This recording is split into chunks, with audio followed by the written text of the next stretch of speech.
मेरे प्यारे साथियों, आप लोग कैसे हैं? अच्छे होंगे, भगवान की कृपा से बहुत अच्छे होंगे। आज मैं एक दो टर्मिनोलॉजी है उस पर बात करूंगा। एक है ब्रेकडाउन वोल्टेज और दूसरा है नी वोल्टेज। ये क्या होता है? तो चलिए आज इसको समझते हैं। बट इसको समझने से पहले हमको करंट का फ्लो समझना पड़ेगा, फॉरवर्ड वाइज में, रिवर्स वाइज में ये कैसे फॉलो करता है। तो ये देखिए, मैंने आपकी सुविधा के लिए मैंने ये पूरा एक नोट ही तैयार कर दिया हूँ, ताकि आपको जब भी मन हो इसको पढ़कर कोई कन्फ्यूजन ना हो। सुनने में थोड़ा सा टाइम लगता है, लेकिन पढ़ने में टाइम नहीं लगता है। तो अभी जैसे ही देखिए, मैंने एक बनाया है, ये पीएन जंक्शन दिख रहा है आपको। एक पीएन जंक्शन ये मैंने बनाया है।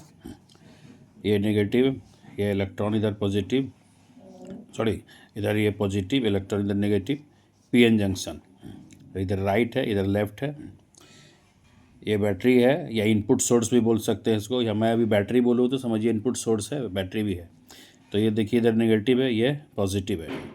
तो इसका जो नेगेटिव है एन टाइप, मतलब एन रीजन में कनेक्टेड है, और पॉजिटिव जो है इसका पी टाइप, पी रीजन में कनेक्टेड है। और करंट का फ्लो कैसे दिख रहा है? अब देखिए, पी टाइप से इस तरह से होते हुए ये फिर इस तरह से ये सर्कुलर चल रहा है। तो होता क्या है इसमें, इसको बोलते हैं फॉरवर्ड बायस पीएन जंक्शन। तो फॉरवर्ड बायस में करंट का फ्लो पीएन जंक्शन में कैसे होता है? फ्री इलेक्ट्रॉन, जो सो फ्री इलेक्ट्रॉन्स है इसमें,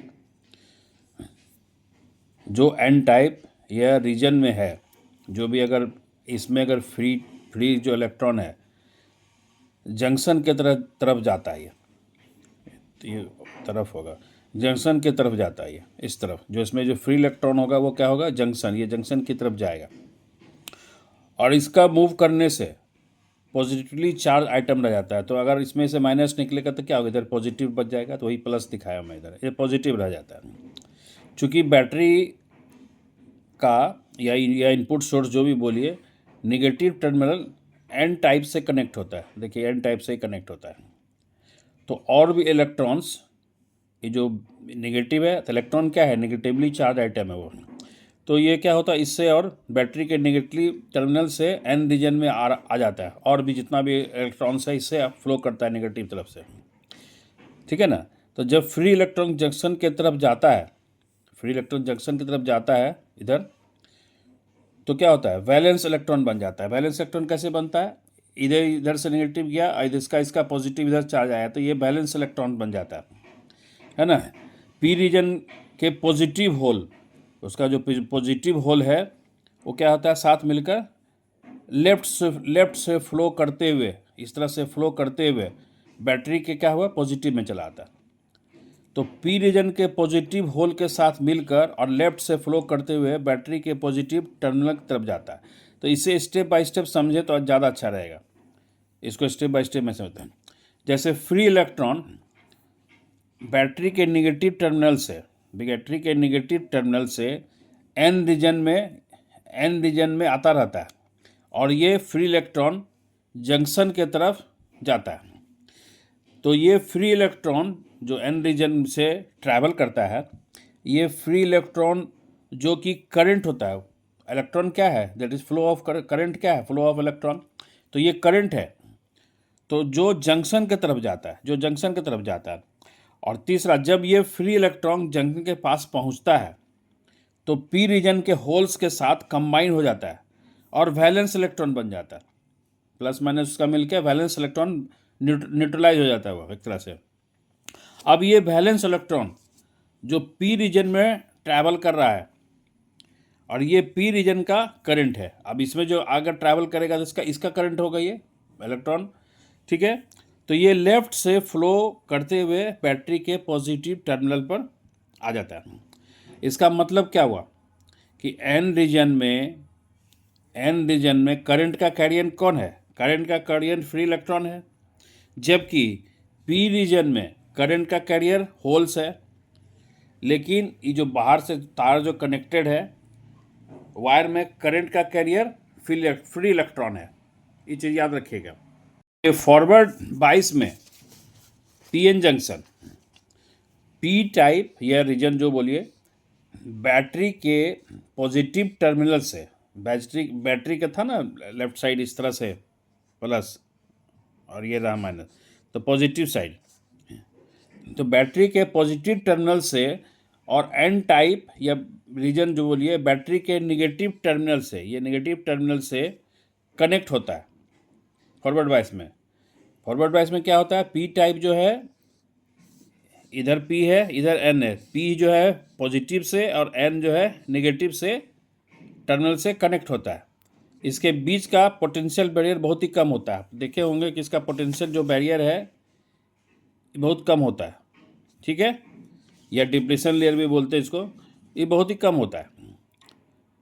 तो जैसे सिलिकॉन का पोटेंशियल बैरियर, सिलिकॉन का पोटेंशियल बैरियर कितना है, जो है वोल्टेज 0.7 वोल्ट है, मतलब इतने तक ये बर्दाश्त करेगा। इससे अगर ऊपर वोल्ट आया तो वो क्या होगा, बैरियर टूट जाएगा। अभी आगे समझते हैं इस पर हम। तो वही जर्मेनियम का 0.3 वोल्ट है, ठीक है, सिलिकॉन ये सब है ना सभी कंडक्टर आइटम्स, तो 0.7 वोल्ट है सिलिकॉन का और 0.3 है जर्मेनियम का, इसका बैरियर वोल्ट है। इससे ज़्यादा वोल्ट होने पर करंट सर्किट में फ्लो करने लगेगा। मैं बताया ना कि अगर इससे ज़्यादा करंट होगा, इसको अभी आगे हम समझेंगे एक एग्जाम्पल से भी, तो जो जो वोल्टेज बढ़ाते हैं त्यों त्यों करंट बढ़ने लगता है। इसे चित्र से समझते हैं। अब ये देखिए, ये चित्र जो ये क्वाड्रेंट 4 बना दिया मैं, तो इधर हो गया ये फॉरवर्ड वोल्टेज इस तरफ, और इधर हो गया फॉरवर्ड करंट। तो इसका जस्ट इधर होगा रिवर्स करंट और इसका जस्ट इधर होगा रिवर्स वोल्टेज। तो इसको वी मतलब फॉरवर्ड वोल्टेज, IF मतलब फॉरवर्ड करंट, और ये हो गया रिवर्स करंट जैसे IR, और इधर हो गया VR रिवर्स वोल्टेज। अभी आप देखिए ये मैंने इसका सेगमेंट किया है 0.1, 0.2, 0.3, 0.5 करके, है ना। अब यहाँ से एक चला, ये 0 से होते हुए यहाँ से होते हुए यहाँ तक, तो देखिए इसका जो है ये बैरियर वोल्टेज है। यहाँ तक वोल्टेज आप बढ़ाते भी हैं तो करंट बहुत स्लोली बढ़ता है, लेकिन जैसे इसका बैरियर क्रॉस करता है 0.7 और 0.3, अगर सिलिकॉन जर्मन जो भी है, तो यहाँ से ये फिर कर्व तेज़ी से आगे बढ़ता है, करंट इसका फ्लो करता है। तो इस फिगर में एक्सटर्नल वोल्टेज अगर 0 रहेगा तो पोटेंशियल बैरियर क्या होगा, OA के कारण करंट फ्लो नहीं हो पाता है। इसके कारण बैरियर बना हुआ है ना, तो इसके कारण ये करंट फ्लो नहीं होता है, इसलिए करंट भी उस समय 0 रहता है। लेकिन पॉइंट O पर और OA तक जो क्या रहेगा, बड़ी स्लोली चलेगा, है ना। वोल्टेज बढ़ाने पर करंट स्लोली बढ़ता है, और ये इसको बोलेंगे नॉन लीनियर करंट रहता है। लेकिन जैसे ही पोटेंशियल बैरियर से पार होता है, इसका ब्रेक होता है, बढ़ता है वोल्टेज, पार होता है, करंट राइज करके कहाँ चला जाता है, OB शूट करता है, चला जाता है, और ये एक लीनियर कर्व बनाता है, ठीक है। तो हम देखते हैं रिवर्स बायस का। इसमें पीएन जंक्शन, पी टाइप या रीजन बैटरी के निगेटिव टर्मिनल से जुड़ा होता है, जिसका जस्ट उल्टा होता है। फॉरवर्ड बायस में क्या था, पी था पॉजिटिव, एन था निगेटिव। अब इसमें रिवर्स हो गया, पी हो गया निगेटिव और एन हो गया पॉजिटिव, ठीक है ना। तो बैटरी के पॉजिटिव से कनेक्ट होता है, तो इसलिए इसमें पोटेंशियल बैरियर डिप्लेशन लेयर ज़्यादा, इस देखिए बैरियर ज़्यादा, ये डिप्लेशन लेयर है, फैल गया इधर, ज़्यादा हो गया ना, बड़ा हो जाता है, इसमें बैरियर ज़्यादा हो गया। अब करंट को और ताकत लगाना पड़ेगा इधर से उधर जाने में, बढ़ गया, इसका बढ़ गया। इसको अभी लास्ट में एक एग्जांपल में दिखाऊंगा, उसे समझ में आ जाएगा। तो डिप्लेशन लेयर बड़ा होने के कारण इसका रेजिस्टेंस क्या होगा, बहुत हाई हो जाता है, ऑब्वियसली है। अगर उसका बैरियर बढ़ गया तो हाई हो जाएगा, इसलिए कोई करंट फ्लो नहीं कर पाता। हालांकि बहुत कम मात्रा में रिवर्स बायस में या नैनो एम्पियर बोलिए या माइक्रो एम्पियर में करंट फ्लो करता है, थोड़ा बहुत जो करता है, तो सर्किट में इसे रिवर्स सैचुरेशन करंट बोलते हैं, इसलिए IS कहते हैं इसको, एस फॉर सैचुरेशन। तो कहते हैं जो कि मैग्नेटिक कैरियन इलेक्ट्रॉन के कारण होता है। जो इलेक्ट्रॉन के करंट तो हमेशा इलेक्ट्रॉन के कारण ही फ्लो करता है ना, उसके कारण ही ये बहुत ही माइन्यूट करंट फ्लो करता है, नैनो बोलिए एम्पियर में, है ना। तो कुछ free electron P type material में और कुछ होल टाइप मटेरियल में जो होते हैं इसे ही माइनॉरिटी कैरियर कहते हैं। इसमें भी जो फ्री इलेक्ट्रॉन थोड़ा इसमें है उसी को माइनॉरिटी कैरियर बोलते हैं। अब आइए, अब जो मैं बात कर रहा था ब्रेकडाउन वोल्टेज और नी वोल्टेज के बारे में समझते हैं, है ना। तो ब्रेकडाउन वोल्टेज क्या होता है, किसको कहते हैं ब्रेकडाउन वोल्टेज? ये एक मिनिमम रिवर्स वोल्टेज को कहते हैं, जिस वोल्टेज पर पीएन जंक्शन ब्रेक हो जाता है और करंट रिवर्स में सडन राइज हो जाता है, या इसको दूसरे शब्द में बोलिए कि जिस मिनिमम वोल्टेज पर पीएन जंक्शन ब्रेक कर जाए और उसे ब्रेकडाउन वोल्टेज कहते हैं। आपने देखा था ना, अभी पिछला एग्जाम्पल में दिखाया था कि मैं वो अगर उसको ब्रेक कर जाएगा तो उससे पार कर जाएगा, ये लेयर को तोड़ के पार कर गया 0.7 या 0.3 जो भी है। अगर सिलिकॉन डाइड है या जर्मेनियम डाइड है, उसको अगर उससे वोल्टेज ज़्यादा हो गया तो क्या होगा, इसको ये बैरियर जैसे क्रॉस करेगा, ब्रेक करेगा, ऊपर चला जाएगा, तो ये ब्रेकडाउन वोल्टेज पार कर जाएगा। तो इसी को बोलते हैं ब्रेकडाउन वोल्टेज। एग्जाम्पल के लिए लेते हैं, हम डायोड ले लेते हैं, IN 407 को लेते हैं, फेमस डायोड है। तो अब इसका आप देखिए, ये क्या है, इसका कैथोड है, इधर एनोड है, प्लस और माइनस है। अब ये देखिए, ये फॉरवर्ड बायस है, क्योंकि पॉजिटिव से इधर से निकलेगा तो इसको फॉरवर्ड बायस बोलते हैं। तो ये फॉरवर्ड बायस इधर हो गया, ठीक है ना, और इधर जैसे इसका उल्टा क्या होगा, रिवर्स बायस हो जाएगा। ये तो क्लियर है। तो देखिए साथियों, अभी हम ब्रेकडाउन वोल्टेज को थोड़ा और भी डिटेल से समझते हैं। अभी आप ये देख रहे हैं, अभी आप देखिए कि ये सपोज कीजिए कि ये अभी सिलिकॉन का है। सिलिकॉन का बैरियर कितना है, 0.7। तो जब ये बैरियर वोल्टेज जैसे हम बढ़ाते हैं, और पहले तो स्लोली बढ़ता है, और जब बैरियर ये क्रॉस करता है, जैसे ही 0.7 से वोल्टेज क्रॉस करेगा तो ये क्या होगा, लीनियर कर्व की तरह इसका करंट राइज करेगा तेज़ी से। लेकिन जिस पॉइंट पर 0.7 पर जैसे ही बैरियर क्रॉस किया, उसी समय आप डायोड का आप देखेंगे कि रिवर्स वोल्टेज कितना जा रहा है।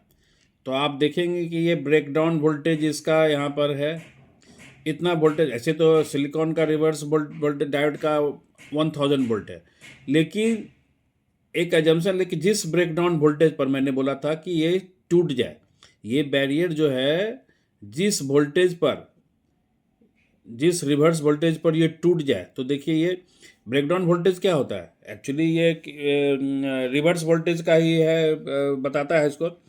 तो आप देखिए कि यहाँ पर एक मैंने पॉइंट डाला है, ब्रेकडाउन वोल्टेज।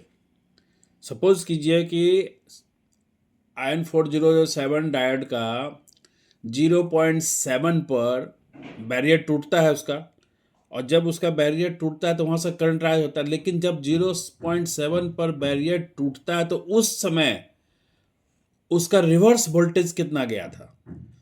तो एक मान लेते हैं कि 100 पर है, ठीक है, एजम्पशन होता तो 1000 वोल्ट पर है ना। ब्रेकडाउन वोल्टेज जाकर पूरा अगर डैमेज कब होगा, जब 100,000 वोल्ट से ऊपर चला जाएगा तब। लेकिन बैरियर वोल्टेज उसका 100 वोल्टेज जाने पर ही ये टूट जाता है। तो इसका ब्रेकडाउन वोल्टेज कितना हो गया, तो ये हम रिवर्स वोल्टेज से इसको देख सकते हैं। उसी तरह से जर्मेनियम है, 0.3 पर उसका बैरियर टूट जाता है, तो उस समय हम लोग देखेंगे कि उसका रिवर्स वोल्टेज कितना जा रहा है, ब्रेकडाउन वोल्टेज कितना जा रहा है, तो वही उसका ब्रेकडाउन वोल्टेज कहलाएगा। तो ये हम जर्मेनियम और सिलिकॉन को लेकर बनाया। इस तरह से और भी बहुत से सेमीकंडक्टर के डायोड होंगे जिनके डिफरेंट वोल्टेज, ब्रेकडाउन वोल्टेज और नी वोल्टेज होंगे, ठीक है ना। तो ये डायोड का फॉरवर्ड बायस और रिवर्स बायस। अब इसी फॉरवर्ड बायस और रिवर्स बायस का नाम दिया हुआ है। तो डायोड के फॉरवर्ड वोल्टेज को, जो फॉरवर्ड वोल्टेज को फॉरवर्ड नी वोल्टेज या इसको कट इन वोल्टेज भी कहते हैं। नी वोल्टेज किसको बोलते हैं, डायोड के फॉरवर्ड वोल्टेज को या फॉरवर्ड नी वोल्टेज या कट इन वोल्टेज भी कहते हैं। ये चित्र में देखिए आप, या नीचे सिलिकॉन का कितना है बैरियर, 0.7। यहाँ से ये चला, वोल्टेज बढ़ाया करंट, तो 0.7 के बाद ये, इसके बाद ये, इसका ये नी वोल्टेज, इसके बाद ये देखिए शूटअप हो गया करंट फट से। उसी तरह से देखिए जर्मेनियम में भी इसका कितना है 0.3 बैरियर वोल्टेज है, तो यहाँ तक आया स्लोली और उसके बाद उससे बढ़ गया तो ये क्या हो गया, शूटअप हो गया नी वोल्टेज दोनों का, सिलिकॉन का नी वोल्टेज और ये है जर्मेनियम का नी वोल्टेज। ठीक है, तो अब यहाँ पर आप देखिए तो डायोड के फॉरवर्ड वोल्टेज को फॉरवर्ड नी वोल्टेज या कट इन वोल्टेज कहते हैं, और डायोड का जो रिवर्स वोल्टेज होता है तो डायोड के रिवर्स वोल्टेज को रिवर्स ब्रेकडाउन वोल्टेज कहते हैं। ठीक है, ब्रेकडाउन वोल्टेज कहते हैं। तो हमको दो वोल्टेज मिला, ब्रेकडाउन वोल्टेज और नी वोल्टेज। अब देखिए दोनों का अलग अलग वोल्टेज कितना होता है। सिलिकॉन डायोड, अगर हम सिलिकॉन लेते हैं, सिलिकॉन डायोड का फॉरवर्ड नी वोल्टेज लगभग 0.7 होता है, और ये थोड़ा करंट पर भी और टेम्परेचर पर भी वैरी करता है। जैसे लो पावर अगर रहा तो 0.6 वोल्ट से 0.8 वोल्ट तक होता है, और हाई पावर अगर रहा तो लगभग 1 वोल्ट तक भी होता है, लेकिन एक एवरेज हम लेते हैं 0.7 वोल्ट। सिलिकॉन का रिवर्स ब्रेकडाउन वोल्टेज 1000 वोल्ट होता है, ये तो आपको पता है। रिवर्स इसका वोल्टेज 1000 वोल्ट है, रिवर्स ब्रेकडाउन वोल्टेज डायोड 1047007 का। और इसका लो रिवर्स करंट बहुत ही कम होता है, नैनो एम्पियर में होता है, बहुत ही कम होता है। अभी पहले मैं सिलिकॉन का बता दूं, फिर आपको तब और क्लैरिटी हो जाएगा। उसी तरह से सिलिकॉन डायोड का फॉरवर्ड नी वोल्टेज लगभग 0.3 वोल्ट होता है। ठीक है, और सिलिकॉन का रिवर्स ब्रेकडाउन वोल्टेज 50 वोल्ट होता है। इसका कितना है, सिलिकॉन का था 1000, इसका 50 वोल्ट होता है। उसी तरह से इसका लो रिवर्स जो करंट होता है 1 माइक्रो एम्पियर से 1 मिली एम्पियर तक होता है, इसका थोड़ा ज़्यादा है ना। इसीलिए अब एक क्वेश्चन आता है कि हम लोग सिलिकॉन डायोड को ही ज़्यादा क्यों यूज़ करते हैं, जर्मेनियम क्यों नहीं करते हैं। तो इसका एक बेसिक कारण है लो रिवर्स करंट। इसका लो रिवर्स करंट देखिए आप, इससे सिलिकॉन डायोड से बहुत ही ज़्यादा है, जिसके कारण सर्किट फेलियर होने का पूरा चांस है, शॉर्ट होने का चांस है। इसलिए हम लोग जर्मेनियम डायोड को बहुत ही कम यूज़ करते हैं, जहाँ पर ऐसा रिक्वायरमेंट रहता है करंट का तभी यूज़ होता है। अदरवाइज़ आप 90% आप देखेंगे सिलिकॉन डायोड यूज़ होगा, क्योंकि इसका लो रिवर्स करंट बहुत ही कम होता है, नैनो एम्पियर में होता है। ठीक है, इसीलिए सिलिकॉन डायोड रिवर्स करंट के कारण ज़्यादा यूज होता है। क्लियर है, कोई कन्फ्यूजन? तो अभी आपको मैंने ब्रेकडाउन वोल्टेज और नी वोल्टेज के बारे में बताया और करंट का फ्लो भी बताया। आप अभी मैं इसको अटैच कर दूंगा पूरा सीट को इस वीडियो में ही, फ्रेश करके। अभी तो हिल रहा है, मैं तो समझाने के कारण ये हिल रहा, लेकिन इसे कर दूंगा। तो होप करता हूँ कि ये आपको समझ में आएगा। आप एक बार दो बार इसको पढ़ेंगे पूरा अगर, तो आपको और क्लैरिटी आएगा। कहीं भी कोई कन्फ्यूजन हो तो आप प्लीज़ कमेंट करें, मैं उसका जवाब दूंगा। आशा करता हूँ ये वीडियो आपको अच्छा लगेगा। धन्यवाद।